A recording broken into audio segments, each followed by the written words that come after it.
असलामुअलैकुम दोस्तों, तुसी वेख रहे हो पाक पंजाब टीवी। दोस्तों माशाल्लाह, अज मैं तुहाडे वास्ते इंतहाई सस्ती, बहुत ही अच्छी, बहुत शानदार ये 50 कनाल ये ज़रई ज़मीन की वीडियो लेके हाज़र होए हाँ। इंशाल्लाह उम्मीद है कि दोस्तों नूं ये बड़ी पसंद आवेगी।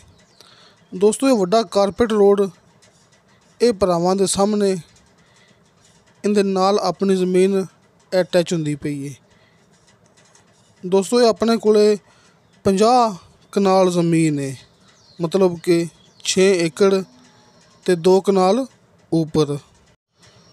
दोस्तों चौंके तहसीलो ज़िला चकवाल का इलाका है, इस वास्ते आप गल की जाने कनाल के बारे च। इस ज़मीन की वीडियो आपां नूं हाजी साहब ने सेंड की है। तुहानूं दोस्तों नूं हाजी साहब का कॉल एंड व्हाट्सअप नंबर सामने स्क्रीन ते मिल जाएगा। दोस्तों फिलहाल हाजी साहब के कहने के मुताबिक आबादी ते बिजली भी ते आबादी भी चंद एकड़ के फासले ते। दोस्तों ज़मीन तकरीबन कोई 80% आबाद है ते विच थोड़ी जी ज़मीन गैर आबाद है। आपां नाल भरावां नूं जिहड़ी ये गैर आबाद है, थोड़ी जी उच्ची नीवी है, वो भी आप भरावां नूं दिखा रहे हैं। दोस्तों ये जिहड़ी ज़मीन गैर आबाद है ना, उहदे विच फिलहाल के झाड़ियाँ ये दरखत ये भरावां दे सामने आ वेखो।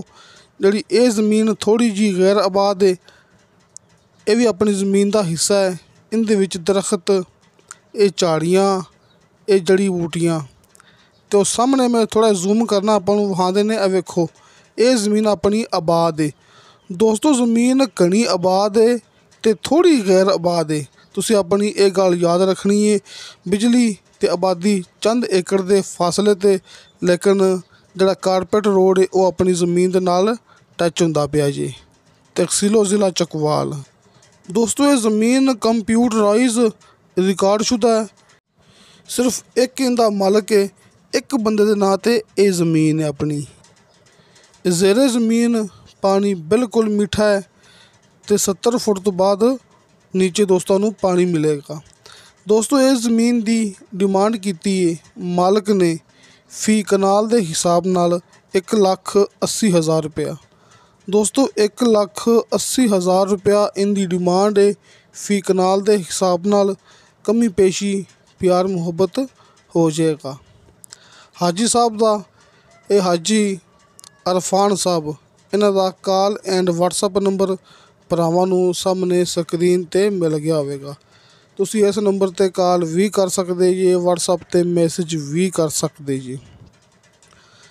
तो दोस्तों इंशाअल्लाह ताला बशर्ते ज़िंदगी बा फज़ले खुदा मिलांगे अगली वीडियो ते। अल्लाह हाफिज़।